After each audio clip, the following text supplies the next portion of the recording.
Okay, let's talk about the PlayStation 5 controller, the DualSense, as it's called. They're ditching the DualShock. Gut reactions. Jeff Marchiafava, when you first saw that thing, what did your gut tell you? It looks weird. Kyle, gut reaction. Big. It looks very weird, and I was worried about the buttons on it.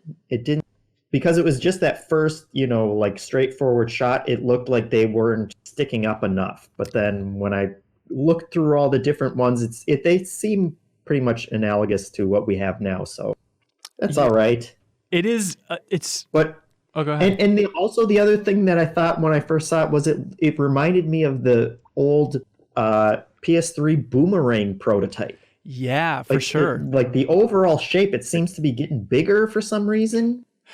My reaction was big. Like, it looks bigger. In the text on the blog post, they're kind of like, it feels smaller than it looks. I'm like, okay, we'll see what that's about. Because they probably focus tested a little bit, and that was a lot of the reactions. Like, it looks like the Duke too. And so I was like, okay, well, let's make sure we have wording in that blog that says it's smaller in your hands than it looks. And it's one of those things too where, yes, it looks kind of bloated. It looks interesting. I trust them that it's comfortable. I don't think they're going to release something that's uncomfortable in this day and age, But then, somebody I think on the MinnMax Discord, they posted like, well, look at like the Astro C40, which people see as a wonderful PlayStation controller, and like that thing's pretty big and hefty. And it's so weird that simple Photoshop that people had out there of the DualSense controller, but in a full black matte instead of the two-tone. I was like, somehow it makes it look so much better in my mind, but I'm not opposed to the white. It just somehow tricks the eye, I think, into making it look funkier than maybe it really is. It's hard to know. Oh, go ahead. Sorry. I was just going to say, it looks like a DualShock 4 with like a sleeve on top of it. And I think that the two-tone is like what makes it look like that. But yeah, Surreal, what were you going to say? Yeah, it's also weird because we don't necessarily have like a good sense of scale. So it might actually, for all we know, it's slightly smaller than the DualShock 4, but it's like the form factor makes it look bigger than it normally is, because we don't have like someone's hands on it or anything. So it's hard to know exactly how big it is. So I think it might, like they said, it might look bigger than it is because of the more rounded design, and the two-tone color, I think, makes it look bigger. Yeah, they should have thrown a quarter next to it or something. Yeah, or just like a Mark Cerny face. Just everything has a point of scale of reference there. It's just like the whole background, instead of white, it's just Mark Cerny's face, and it's like to scale, basically. Surreal, you said on Twitter you're very excited about a certain port. Yeah, so I'm pretty sure it'll have USB-C. And why does that excite you so much? USB, which is good because, well, for one, it's two-sided. You don't have to worry about it. That is true. Also, I think it's like an overall better data transfer stuff. And they also mentioned that they're trying to maintain battery life better on the thing, because it will still have the rechargeable battery that is like intrinsic to the controller versus the Xbox One's reliance on batteries, which I think we talked about it a couple episodes ago. Yeah, we all hated it unanimously. Right, yeah, exactly. I still tend to prefer the battery stuff, but I think that I like that they mentioned specifically that, we know about the battery life problem. We're trying to do better by it. I also have, like, as a Android user, I'm more bought into USB-C than anything else at this point. So I think moving from micro USB to USB-C, I think, is probably the right move. Right. And they did clarify too that there is a headphone jack. You couldn't see it on there, but it is in there. Also, changes now is the home button looks like the PlayStation button. Interesting. It's the logo instead of like the logo on like a top of a little circle or something. Yeah. So it's a more like, it's less buttony. Right. And they also got rid of the share button, which they're very proud of with the PlayStation blog post, and replaced it with the create button that has little, looks like a button is shouting at the TV. Right. So it's French fries. You got hamburger button and French fries. And French fries. Yeah. They've given you a whole meal, that controller. It's weird that they go from like text on the controller versus like sideways stripes and vertical stripes. It's really it's like this weird, I guess now we can manufacture the controller in every territory without having to like change the font or whatever, but it's this weird like, look, this is way better. We've changed the share function to the create function, which no one will be confused by the difference by, especially since we don't really say what that means at all. Like, we'll have stuff later on about what that means. I think it means it launches dreams if you press that button. Oh yeah, it immediately puts you into like their Blender thing. It's like, if you want to make this thing randomly. I mean, there's some flowery language in that blog post, but like, I mean, it's gonna be functionally like identical. I'd imagine. To share, The biggest difference, I think, the two biggest differences that stand out are the haptic triggers, which they haven't had before. You know, they obviously took inspiration from the seminal analog triggers on the GameCube controller and have said, yeah, we need those. And then the other thing was the microphone array that is now intrinsic to every controller. So now it's built in. Literally everyone will have a mic. Which even in the blog post, like are like the Wii U gamepad. Finally, Exactly. it is like weird wording in there where they're like, you'll want a headset if you're going to be gaming for a long time, but it is. I hope it sounds better than like the PS4 little earbud that you got originally, something like that. But I'm very curious to see what that sounds like, because even just, is it assuming that you're playing with headphones, or will it somehow be able to pick up your voice and not the sound of the TV? I want to know. Yeah, how that sounds. I wonder if that's why it's an array or whatever. If they have like just some weird thing, if it's like a tech thing where they can say like, hey, because if it's a microphone array, we can maybe change which microphone we're using, right? Depending on like how loud, what kind of sounds we're detecting, which will be interesting. Yeah. But so here's the wording from the blog post. For example, with the adaptive triggers, we had to consider how the components would fit into the hardware without giving it a bulky feel. Our design team worked closely with our hardware engineers to place the triggers and actuators. The designers were then able to draw the lines of how the exterior of the controller would look and feel, with the challenge of making the controller feel smaller than it really looks. And then also in terms of the share button, this is all they really say. Oh, well, they talk about the origins of this thing by saying, when PlayStation 4 launched in 2013, the DualShock 4 wireless controller garnered a lot of positive feedback from gamers and developers for being the best PlayStation controller yet, and for introducing forward-looking features like the share button. This brought us to the next question. How do we build upon that success? And the answer was pump it full of more features and inflate it a little bit. It's weird that I think they also mentioned like, hey, we noticed that not a lot of people were getting a lot of use out of the touch functionality of the touchpad or whatever, but they still had like they've still committed to keeping that in there. Yeah, I wonder if for backwards compatibility reasons mainly, or how they see that. Yeah, it's a weird loose hanging thread in that blog post. At least they got rid of the light bar. Well, yes, Jake Zielsdorf wrote in, actually, to the MinnMax show here, and he says, hey, with the reveal of the PlayStation 5 DualSense controller, I noticed it doesn't have a prominent light bar on the top of the controller like the DualShock 4. That light bar was integral to tracking the DualShock for the PlayStation VR. Do you think this change means next-gen PSVR will switch to inside-out tracking like the Oculus Quest? That's definitely possible. I imagine that, whatever tech they have in the PSVR, whether it's inside tracking or not, they just won't need it for that, Yeah.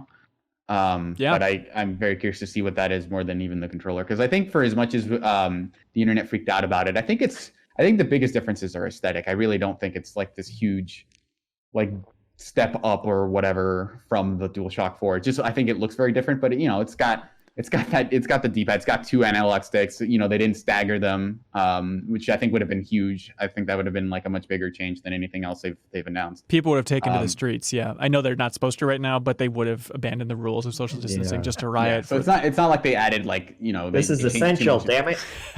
Yeah.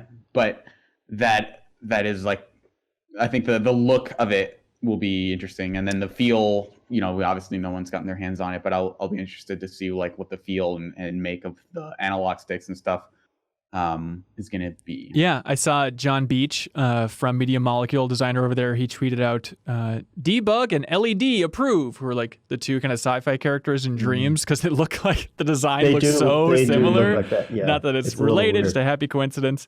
But yes, you talk about like the visual impact leaving a splash in the industry. Surreal. It goes back to the larger theme, I think, of just like trying to figure out, what is Sony doing? What is the roadmap here for the PlayStation 5? Is this a smart move? Is there a better way to do that? Because to have that shock moment of, what? A white DualShock? We've had light gray, but white is far out, especially two-tone. But to have that impact, I feel like I wish I saw it bundled with the console and like a sizzle reel showing like some new design sense that they're going for. But instead, just one day, just basically tweeting out a picture of the new controller just feels like there should have been a more efficient splash going on here, right? Yeah, they didn't even there's no video of it of them showing off like the microphone array or any of the haptic feedback. They just kind of mention it, which is it's been part of this larger weird rollout from Sony about it seems like they still haven't finalized the hardware design, I guess, considering that they've held off on it for so long. I mean, who knows how the rollout would have been different had current events not taken over so much. But Right. It's this weird I guess we'll announce when we need to, since we're the market leader at this point. So no real need to really it's our race to lose. It seems like is their stance on it. I think it's also just they're in a weird spot just because they still have huge first-party games on the PlayStation 4, and I'm sure that's part of the strategy is not wanting to step on that, right? So it's like when we have Ghost, when we have Last of Us now indefinitely delayed. We'll talk about that later in the show with community questions, but it's just that weird thing of we would love to get out of the gate, I'm sure, but we don't want to undercut these other games. Whereas Microsoft's full steam ahead, let's go. We got a dry run here. Let's talk about the We got Bleeding Edge out the door. Yeah. Yeah. Ori and the Will of the Wisps came out. We're done. We're going out on a high note. So am I missing something? I think that's true, right? I mean, they're ready to go at this point. Yeah. I can't imagine there would be a surprise thing. Yeah. And it's also Microsoft's pitch hasn't necessarily been about exclusives and more about their ecosystem. And if the Series X is just hey, this is a better version of the things we have now, of the console we have now, we're not going to have exclusives for the first year. So they really don't have a reason other besides hey, maybe the console's not going to launch this year. Yeah. Beyond saying hey, here's everything you need to know about here's what the console looks like. Here's accidentally maybe the launch window and everything else about their system. I don't think they're holding. They have no reason to hold off. Whereas I think Sony has definitely a reason to, at least until let's say July, to really go full force on all of their announcements. Yeah. Okay, predictions right now. Line in the sand. Hold us to it, listeners and viewers. What color will the PlayStation 5 be, Kyle Hilliard? White. You think it's going to be two-tone? I think it'll be white. Okay. Are we all going pure white? Because I think it's probably going to match that controller. No, I think it's going to be black and white, kind of like a Stormtrooper helmet kind of mashup. Okay. That will match the controller. Black and white and plate all over. Surreal? What do you think? I think it'll be mostly black with maybe a white accent. One part of it will be there will be a stripe maybe around the center or something that'll be white. I could see it, yeah. In the middle of those Cerny layers, I think they're officially called the flapjack stacks of the PlayStation 4 at this point. Yeah. They want to get real fancy. You know how the base PS4 had that blue stripe along the center? Maybe they'll just have a more prominent version of that, and that light will be white. That'd be cool. That'd be cool. Super annoying if you're playing at night. I can see that. But yeah, I think this does point to there being at least some white on that console. You know what I was thinking about? I was thinking about how I've never seen one of those launch white Wii U's out in the wild. Remember there was the 8 gig Wii U model at launch? Yeah. If you have a white Wii U, tweet it at our Twitter account at MinnMax Show, because I want to see that sucker. I want to see if anybody has one. Painting a black Wii U white, that's cheating. Absolutely. Yeah. And don't just take a picture of it, and brighten it in Photoshop. Also cheating. And I think I'll be able to tell. But Jim Ryan at the end of that blog post slipped in his own comments there saying, DualSense. Whoa, we're blowing it. DualSense marks a radical departure from our previous controller offerings and captures just how strongly we feel about making a generational leap with PlayStation 5. That sentence alone, I think, is really interesting. That word radical, though. That's a bit much. Do you think? I mean, I think it's a radical design for the PlayStation controller. It still has the touchpad. It still has the 4 buttons. Yeah, it's got all the things you want out of a controller. It's just the shell of it is notably different. I feel like it feels more different than the leap to 3 to 4. Yes, but I think in the grand scale of things, it's not. I think the DualShock 4 having the touchpad and the share button specifically instead of a select thing, which eventually the touchpad became the select button. Yeah, I think that felt like a bigger departure at the time. Not knowing that it wasn't really going to be used, especially I think you're discounting the color. This doesn't have any new functionality. That's right. I mean, this is the problem, I think, with the way that they have rolled this out in just a simple blog post, and also saying, "Hey, we're not going to talk about this. What the hell this create button does?" Yeah, we all just kind of assume, okay, well, create is just going to mean create a screenshot or create a video or something. But if there's some larger integration in first-party games that allow you to create content or something like that, that could be really interesting. But they're not talking about anything like that. Software. Well, hang on, Kyle. You're forgetting. Hardware. The core of it is the haptic feedback throughout the controller. I mean, that's why it's called the DualSense. I mean, that hopeful feeling of you'll feel the twing of bow, and you'll feel the rumble of the that's cars. not functionality. I think we're getting into semantics a little bit here, but that doesn't change the way you interact with a game via controller. Like Radical to me is the Wii remote. That changed the way you interacted with a game. This will not change the way I can still play PlayStation 4 games with that controller, and it'll be exactly the same. Yeah, I think it's interesting more so just talking about how, so many people are being like, what's the difference? You look at like Xbox's strategy, I think they're nailing it messaging so far. At the same time, it is that feeling of, well, how much of a leap is it really going to be? And so it's interesting for PlayStation to, with one of their first real messages about PlayStation 5, to say that like, oh, it's going to be a generational leap. It's going to be radical with the PlayStation 5. He says the new controller, along with the many innovative features in PlayStation 5, will be transformative for games. There you go, Mr. Ryan said it, Kyle. Continuing our mission at PlayStation to push the boundaries of play now and in the future. To the PlayStation community, I truly want to thank you for sharing this exciting journey with us as we head towards PlayStation 5's launch in holiday 2020. Ooh. We look forward to sharing more information about PlayStation 5, including the console design, in the coming months. So that to me is, again, a reminder that, maybe after Tsushima, Yeah. it could wait that long. I do want to be clear that like I feel like I'm coming off as a pessimist. I do like the controller. I think it's cool, and I think we kind of moved past the microphone. Yeah, I think that's a big deal. Like me and Jeffem were just trying to play Warzone like 2 weeks ago, supposedly. Yeah. It's a secret, but I couldn't find a microphone. Like I couldn't find a headset, and so we're just like, oh screw it, I'll just play without a mic. Where that sucks. In that instance, like with that controller, I would at least have something. That's better than nothing. You know what I mean? Yeah. And like convenience is important, and I think people will use it just through convenience. Yeah. You're also gonna get a lot of those ambient noises where someone's not really interacting with you, but it's like it just happens to pick up their house, so it's just like them talking to someone else, or it's like their kid in the background or whatever. The dogs barking. So, yeah, and that's the best part of online gaming, obviously. So they're really leaning into that. If you enjoyed this clip from the MinnMax Show podcast, we think you'll like the full show too. You can find it by subscribing to MinnMax's YouTube channel or on your favorite podcast app. Any help spreading the word to keep our whole indie operation here running is appreciated. We're here for and because of the wonderful MinnMax community, so you're welcome to join.